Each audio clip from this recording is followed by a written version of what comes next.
at stroke and bow, well, they finished 6th in the double sculls for Poland.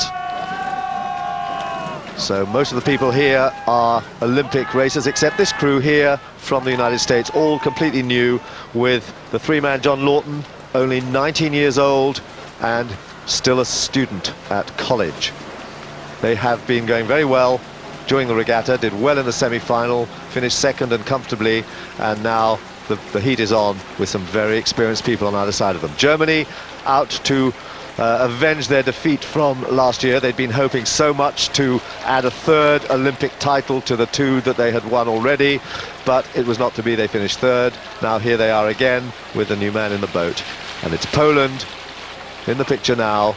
Again, experienced athletes, experienced scullers, and very little in it now in this first 400 meters.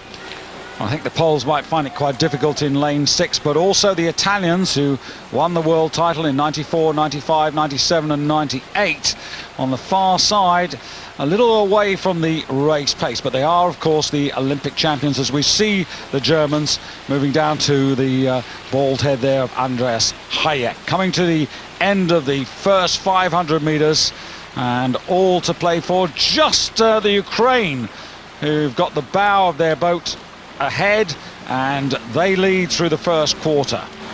Yes, ignore the caption, it is definitely the Ukraine from the United States, then Germany, and then Poland, the Dutch, and the Italians just last, but only just. Well, Holland there in lane 5, second up from the bottom there. They won the second semi-final in 5:45, same speed exactly as Germany, 5:45 as well.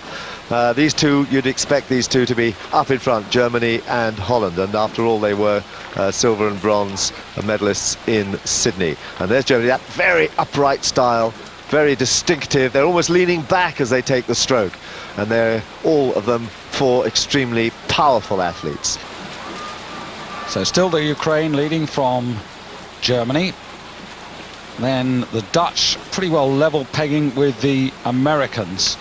And right on the far side, Italy. Here's Abdullah, and there's Henry Nuzum in the 2-seat. Just seen him there, quick shot of him. Interesting character, surface warfare graduate in Japan.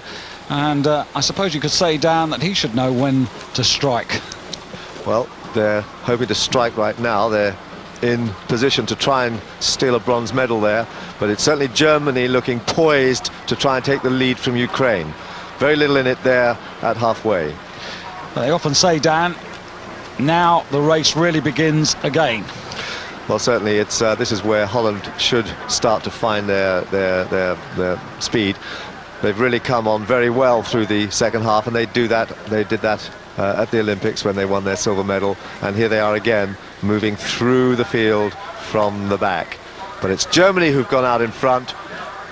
Very, very powerful athletes, as I said before, but here very accurate. Last year they were losing out, seemed in terms of almost fitness. Somehow they were losing out over the second 1,000. They've changed their crew slightly, and now here they are, really well within it. Change of crew, Wilms the usual stroke back at 2, and here they really are moving well, moving out into the front. Yeah, being challenged still by the Ukraine there, and on the far side the Italians now alert to the danger that they could lose out altogether if they don't get moving, and the Dutch are, unfortunately, I think, losing pace here. They're not really making the progress in the third quarter that I think they need to do, and if they do come with their traditional late flourish, once again, Dan, they might find themselves short of what they are seeking, which is a gold medal. We're coming through to the final quarter now, and it's Germany who have the advantage, Italy on the far side, Ukraine just inside them. The Dutch are fourth and now beginning to move, but is it a little bit too late? Well, it's an impressive performance from Italy. This is a completely new crew, really. Ranieri just holding his place in stroke. Gold medalist last year in Sydney. 3 new men behind him, but the strength of Italian sculling really is shown by this. They are there now in second position, something to build on over this next 3 years to Athens. But there they are, Ranieri doing his wonderful job again at stroke, bringing his crew into second place at the moment. Yeah, sitting behind him, Franco Berra, who was 4th in the Italian 8 in Sydney. Then Matteo Righetti, who was Italy's sculler. He was 15th in the single sculls. And then man in the bow, Nicola Sartori, bronze medalist in the double sculls with Calabresi. But what a good unit. The Germans have gone. Now it's a question of the minor medals. Italy holding on to silver. In the foreground, the Dutch are coming with their traditional late burst, and they're trying to overhaul the Ukraine, and they're probably just about going to do that now, and they are finishing fastest of all, but nobody's going to catch the Germans. The Germans really flying towards the line now.